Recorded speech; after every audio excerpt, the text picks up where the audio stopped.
बच्चों, आपकी हिंदी की अर्धवार्षिक परीक्षा 23 अक्टूबर को थी।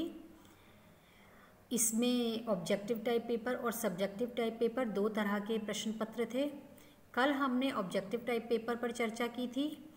आज हम सब्जेक्टिव टाइप पेपर पर चर्चा कर रहे हैं। आपका सब्जेक्टिव टाइप पेपर 15 अंक का था। पहला प्रश्न अपठित गद्यांश से संबंधित है। दिए गए गद्यांश को ध्यानपूर्वक पढ़कर प्रश्नों के उत्तर लिखिए। गद्यांश आपका 3 नंबर का है।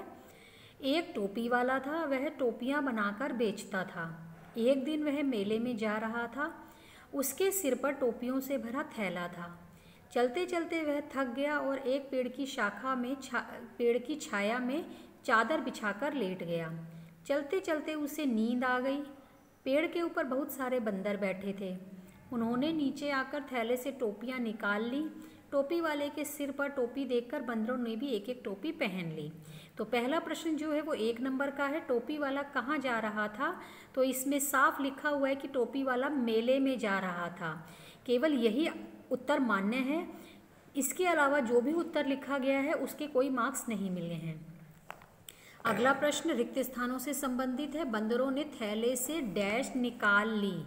तो क्या निकाल ली थी? टोपियां। इसमें क्लियर शब्द लिखा हुआ है, टोपियां निकाल ली। जिसने भी टोपी लिखा है उसको कोई अंक नहीं दिया गया है, तो टोपियां शब्द पर ही अंक दिया गया है।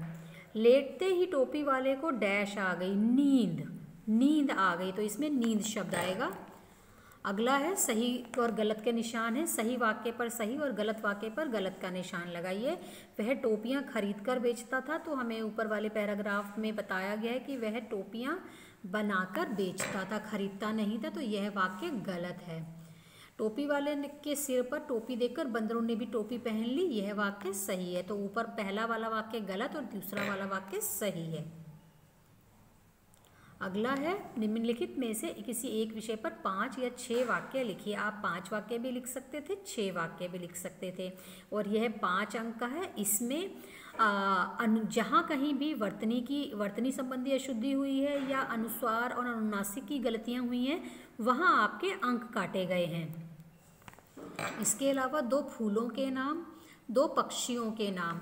किसी बच्चे ने फूलों की जगह फलों के नाम लिख दिए हैं। शायद उन्होंने प्रश्न को अच्छे से पढ़ा नहीं है, तो फलों के नामों पर कोई अंक नहीं दिए गए हैं। 2 फूलों के नाम गुलाब, कमल, चमेली, सूरजमुखी, आप कोई भी 2 फूल लिख सकते थे।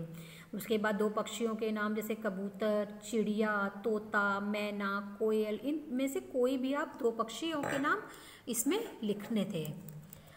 वचन बदलिए मीन्स एक वचन से आपने बहुवचन बनाना है। गमला, गमले, थाली, थालियाँ। इसमें भी वर्तनी संबंधी अशुद्धि होने पर आपका आधा अंक काटा गया है। प्रश्नों के उत्तर लिखिए। आप किन चीज़ों से पकौड़ी बना सकते हैं? तो इसमें आपने तरह तरह की सब्जियों के नाम लिखने थे कि आप किस सब्जी के पकौड़े खाते हैं। आलू के, बैंगन, गोभी के पकोड़े, प्याज के पकोड़े आदि। पाठ पत्ते ही बत्तों में सब बच्चों को कैसे बैठने को कहा गया? गोला बनाकर। इसका जो उत्तर है वो है गोला बनाकर। बहुत सारे बच्चों ने अपना आंसर चेक नहीं किया और गोल बनाकर लिखा हुआ है, गोल बनाकर या गोलाकार। तो इस तरह के शब्दों पर पूरा अंक नहीं दिया गया है। उसके बाद है रेलगाड़ी में टीटी क्या काम करता है? टिकट देखता है या टिकट चेक करता है। वर्तनी संबंधी अशुद्धि पर आपके अंक काटे गए हैं। बच्चों, तो इस तरह से आपने अपने प्रश्नों के उत्तर लिखने थे। आपने जब भी आप सब्जेक्टिव पेपर के उत्तर लिखेंगे उसके बाद आपने अपने उत्तरों को चेक अवश्य करना है। उसमें जितनी भी वर्तनी संबंधी अशुद्धियाँ होती हैं या अनुस्वार अनुनासिक की गलती होती है, आपने उसको चेक करके ठीक अवश्य कर लेना है, क्योंकि प्रत्येक गलती के अंक कट जाते हैं। तो आज के लिए बस इतना ही।